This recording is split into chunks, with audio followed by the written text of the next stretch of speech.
Somewhere beyond the recesses of time and space, two podcasters are set adrift in a machine, picking up transmissions of movies that are forgotten but not gone.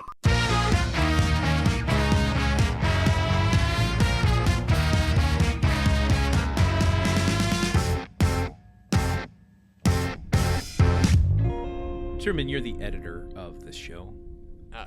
For my sins, yes. I am gonna ask you to prep the sound effects here. I need a really suspenseful, like dun dun dun sort of noise. Ready? Okay, like to happen in 1 second, or like when you say a thing. Okay. Yeah, you'll know. Okay. Truman, there's a mystery afoot.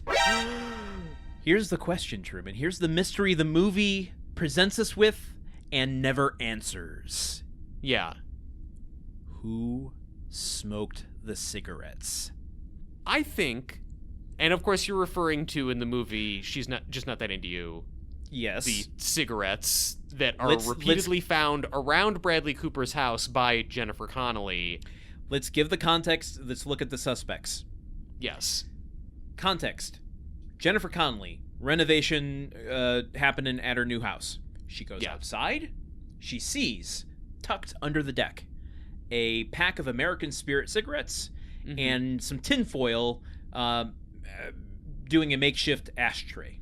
Yeah. And stubbed out cigarettes inside of it. Evidence smoking has happened at the house. It seems pretty definite, yeah. Vehemently anti-smoking. Here's what we know. Bradley Cooper, former smoker. He has given up on smoking. She doesn't truly believe that's true, though, does she? She does not. She does not. One of many things you can't trust about Bradley Cooper in this film. Now, let's take a deeper look into our suspects, shall we? Who have we seen at this house? Well, there's contractors led by Louise Guzman. And she does ask them whether or not they have smoked. Is that true? Yeah, she asks him, and he says that no, my guys aren't smoking. He says specifically, my guys are good guys. Okay. Do we believe him? I always trust Louise Guzman, which is many scammers have reached out to me claiming to be Louise Guzman, and I have lost a lot of money out of my bank account for that reason. I trust him. It seems like he's being pretty on the level with her in this scene. Okay, I agree. Okay. Can we cross Jennifer Connelly off the list? It seems likely that she's not the one smoking the cigarettes, although she did win an Academy Award for A Beautiful Mind, so maybe she is having a Beautiful Mind situation where, like, I don't know, she thinks it's like some schizophrenic hallucination who's smoking, but actually she's smoking. Kind of more of a Fight Club, I guess. Okay, all right. And also because her reason for hating smoking is that her dad died of lung cancer, which is why she has put the pressure on Bradley Cooper to quit. There wouldn't be a mystery afoot if she didn't make it a thing, right? So I think we can cross her off the suspect list. Okay. Yeah. Who else is in this house? Bradley Cooper. Yeah. Do we believe he did or did not smoke?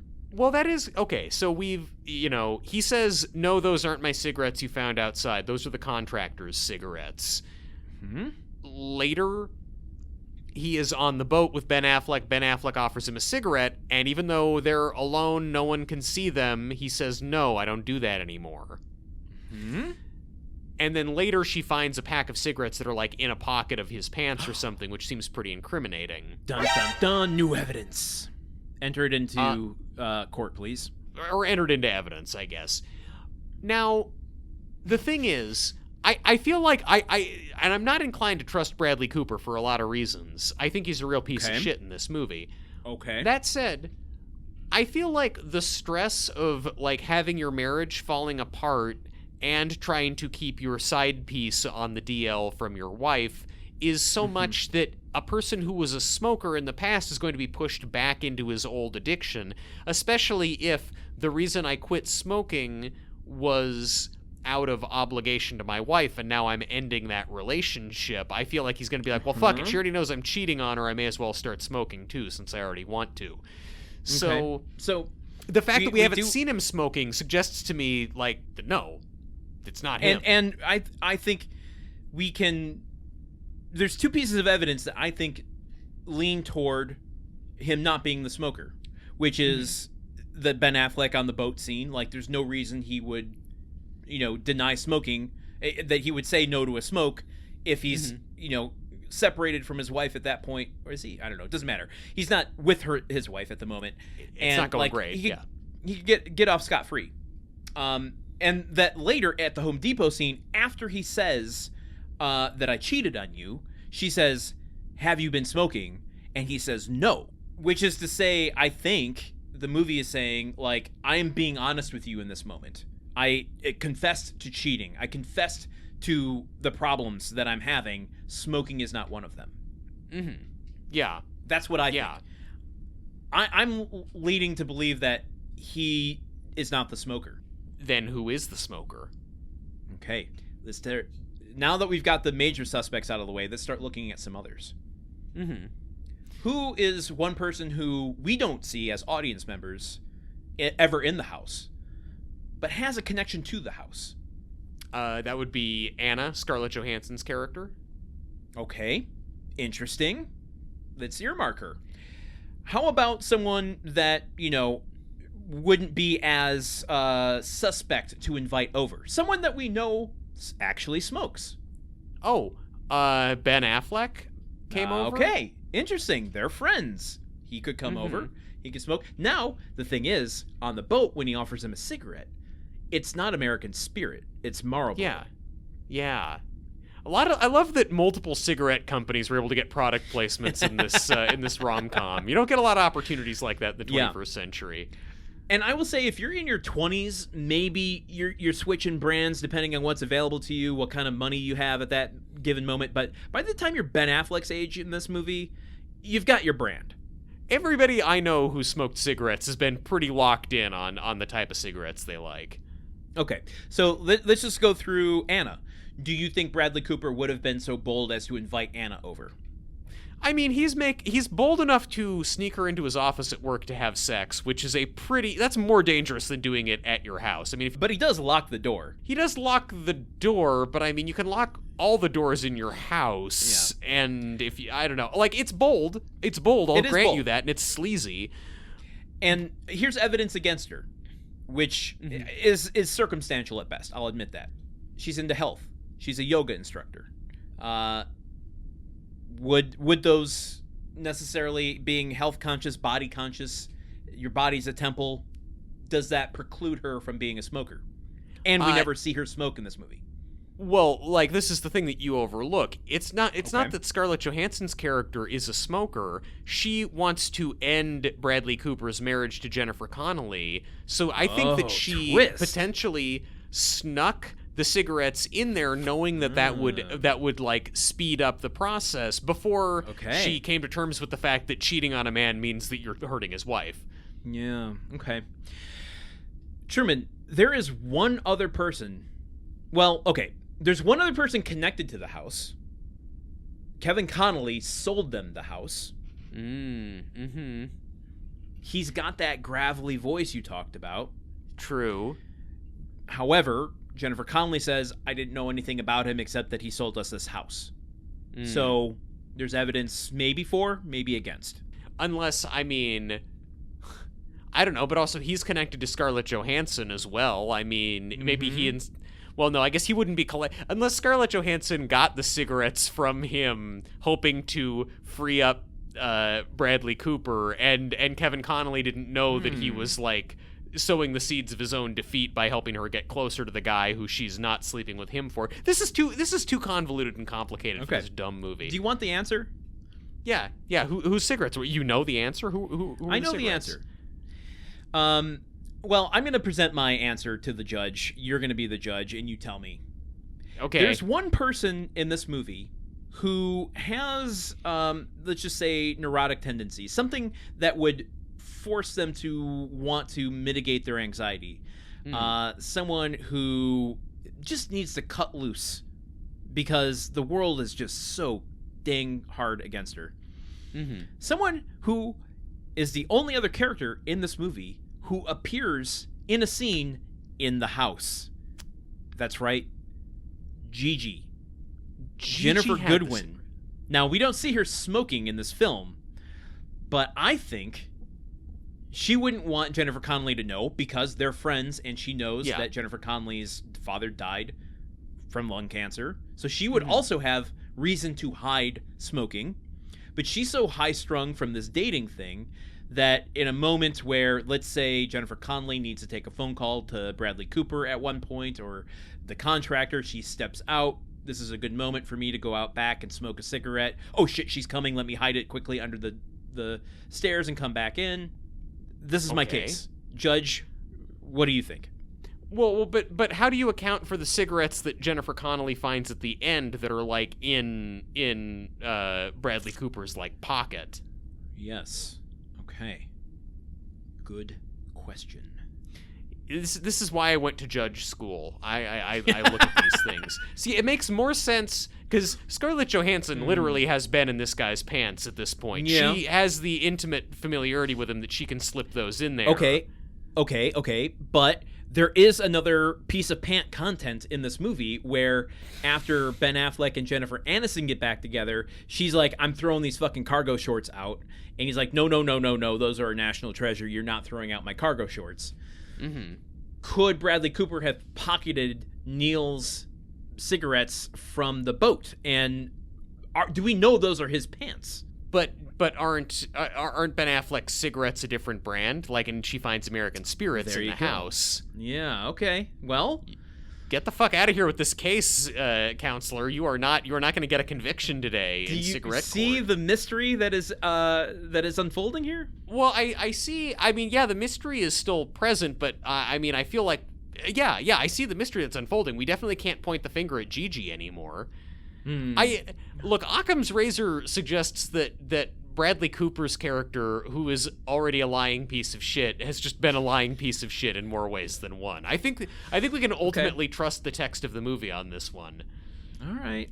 I'm just saying it's kind of flimsy, but I for those who like a mystery, I would like to hear your point of view. Who actually smoked the cigarettes? I mean, look, if for people who are looking for a way to blame a woman for something instead of blaming the man who is most likely certainly at fault, I mean, that's a big theme with this movie. So I guess we may as well stay on brand. Oh, and that brand is American Spirit. Yep, true. All right, that's all I got. I do just want to say quickly, I'm so glad that we did this. But speaking of mysteries.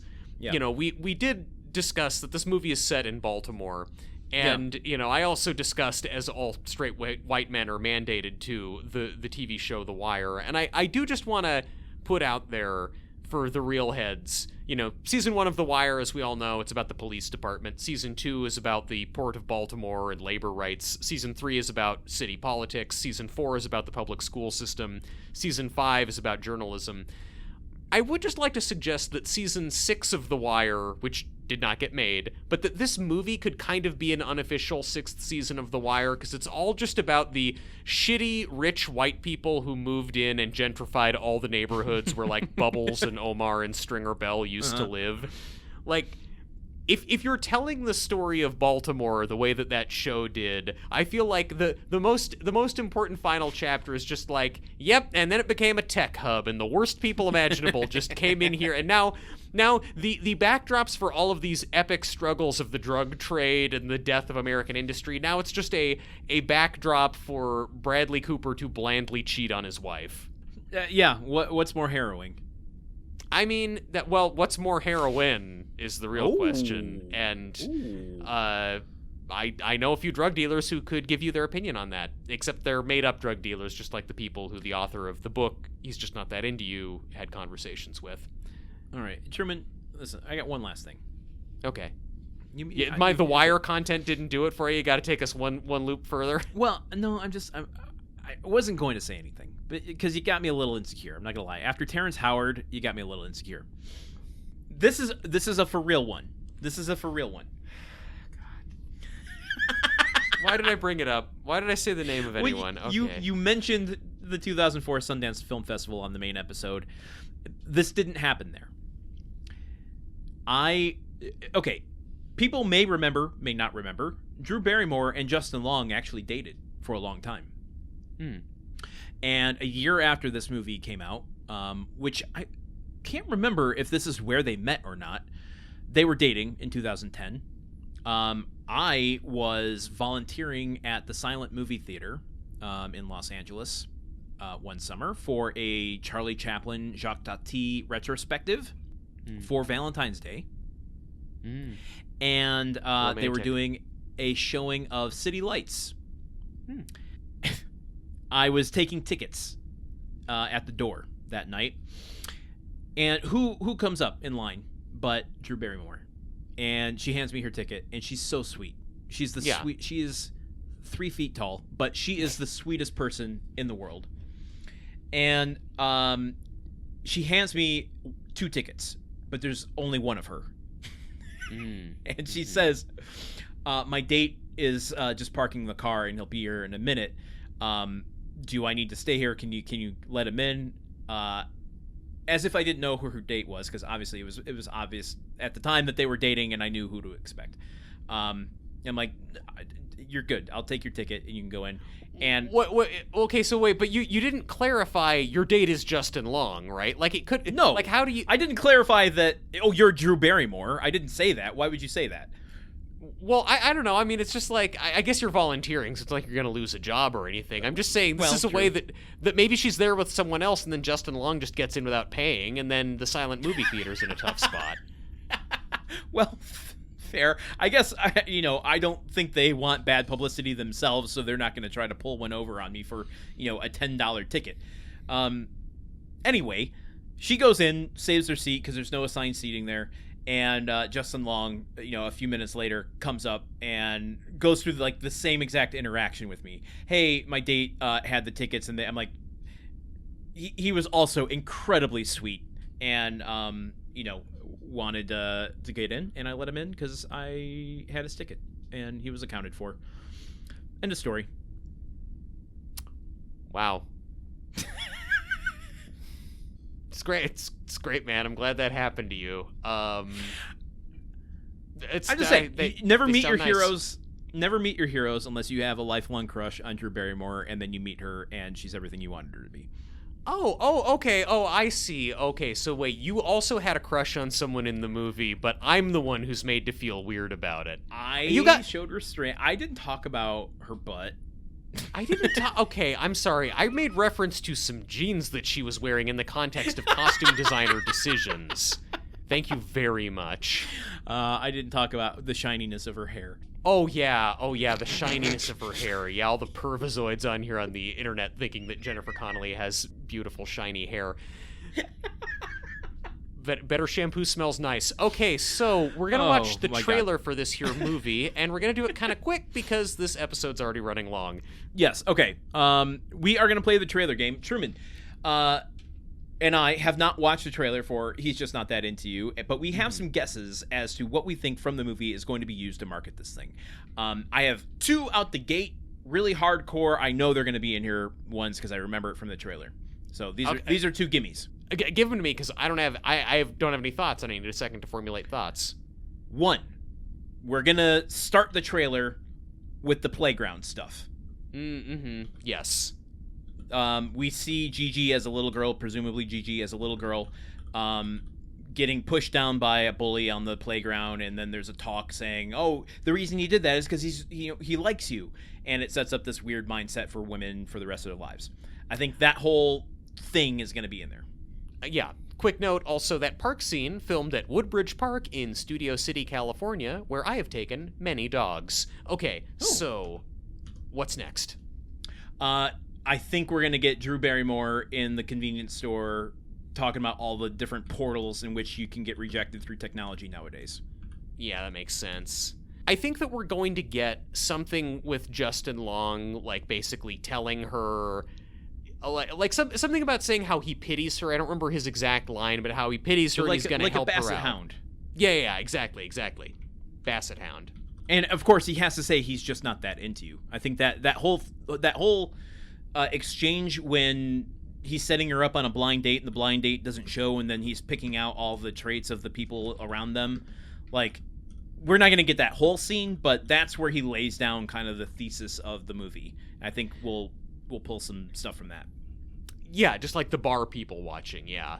I think we're going to get something with, like, Scarlett Johansson and Bradley Cooper, and the thing of like, we can just be friends though, right? And yeah, friends. And then she takes off all her clothes and jumps in the pool, and him going like, "You're the best friend I've ever had."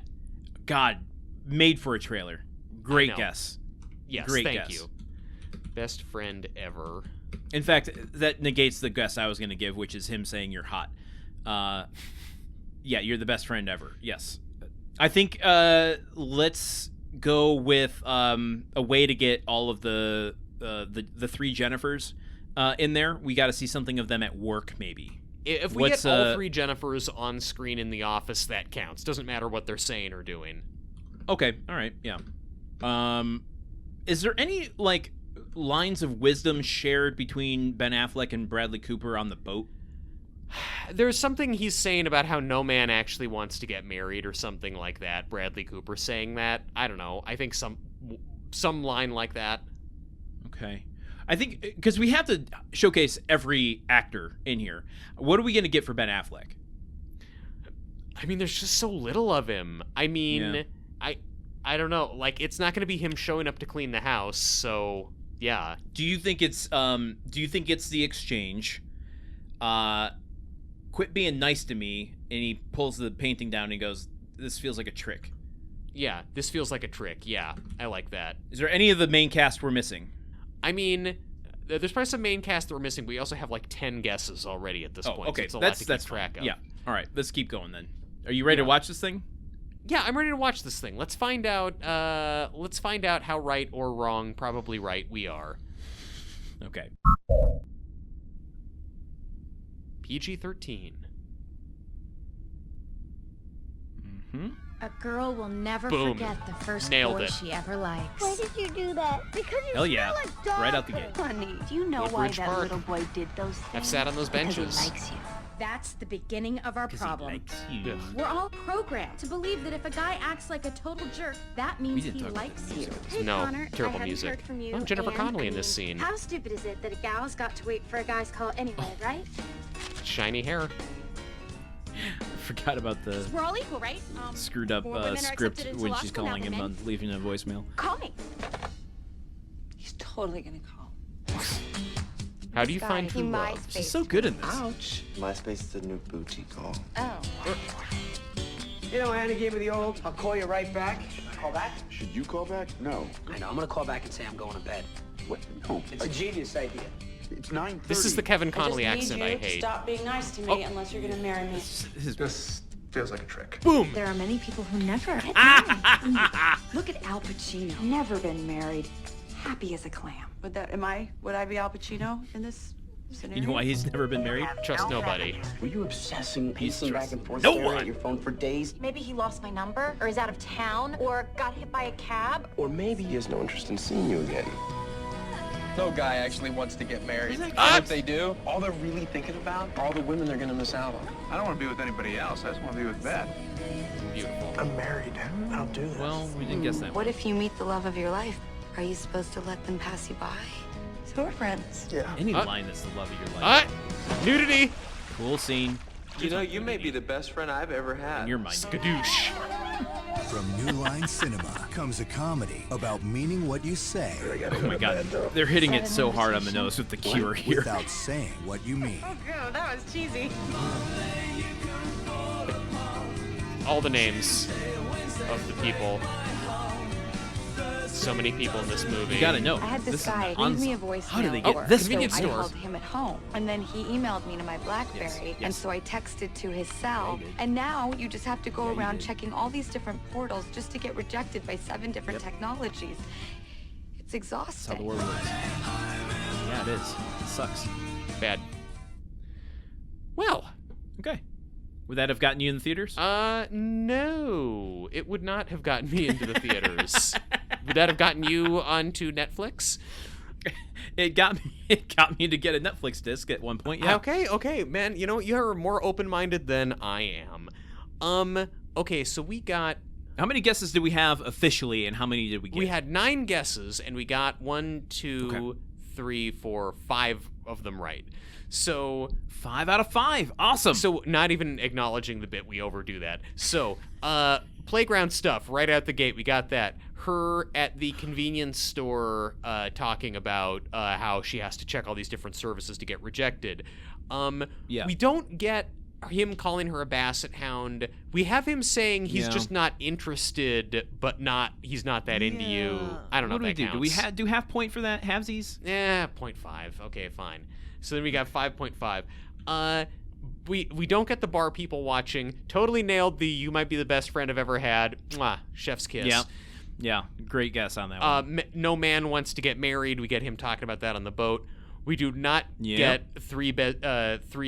We do not get 3 gens at the office, sadly. But then, you nailed "this feels like a trick."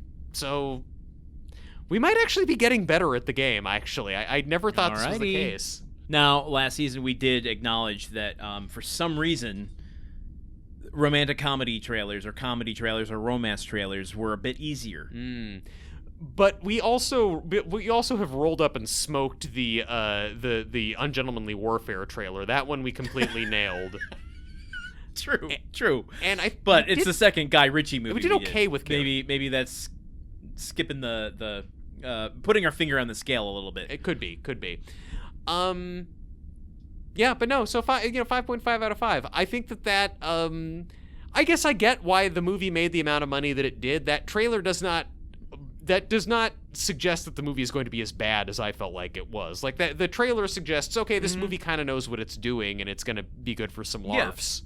If someone invited you to a second date on Valentine's Day to go see that movie, would you protest? No, I would not. I would certainly not protest. I would be so thrilled to be getting asked out at that point in time in my life. All right, well, that is all she wrote for He's Just Not That Into You. Shall we move on to another date in another place at another time? I would love to get out of the year 2009. I'm just so sick of the early 2000s. So let's push the button and see where we're heading next. Okay, awesome. Me too. Go for it. Oh, God damn it. September 3rd, 2004. Shit. This lame decade. Okay. Now, I don't know if you would call He's Just Not That Into You a passionate movie. But here's our clue. Passion never dies. Oh, shit. What year did The Passion of the Christ come out? I remember everybody in my middle school seeing it. Oh, shit. What? Isn't the whole thing of that movie that he dies and comes back? Well, I mean, yeah, so then the death didn't take. His passion didn't die. Then wouldn't it be like, passion is resurrected? I mean, Jesus Resurrection. I mean, if Ripley can come back from the dead, anybody can. Passion never dies. I don't know. Yeah. You know what it sounds like to me is like... What? Like if this was in the 90s, it would be an erotic thriller. I could see like a gun on the cover, like two people like lips so close to each other, and like the woman holding a gun behind her back, the man not knowing what kind of trouble he's in. Yeah, I like that. And like a 2 words from a Rolling Stone review that's just like sizzling ... erotic ... Peter Travers. Exactly. Yeah. Okay. Well, I'm in for it. Let's go. I'm gonna get my hopes up for that. All right, let's find out what the machine has in store for us next week. We will see you here then, folks. For Truman Caps, I have been Landon Solano. And for Landon Solano, I've been Truman Caps. Stay safe. Movie Memory Machine is part of the Gruntwork Podcast Network. Join our Patreon at patreon.com/gruntworkpod to keep the machine running. Theme song by Porky's Groove Machine. Rate us on Apple Podcasts or wherever you listen. For more information on today's show, visit moviememorymachine.com.